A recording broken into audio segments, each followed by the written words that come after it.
Mail finally ran today, and I have 3 packages that came in the mail. This one's from Scrap Apple, which is a sister quilt store to So Yeah.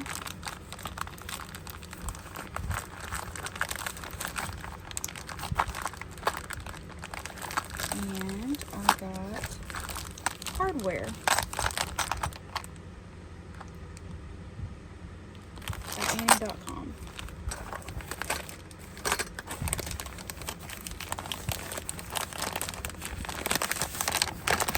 Second thing I got is 2 5-yard cuts.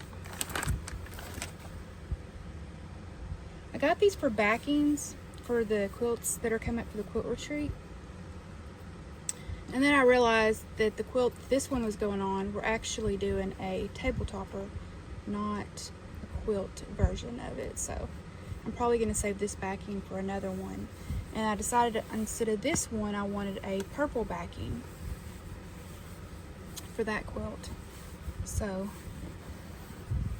those 2 will get used for other quilts.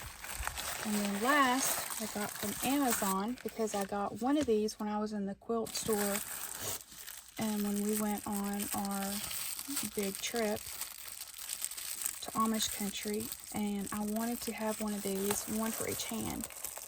It is a oven knit, and you use your own fabric and to have the pattern with the other one. And so this one, this way I will have a mitt for each hand. And that is what I got in today's mail.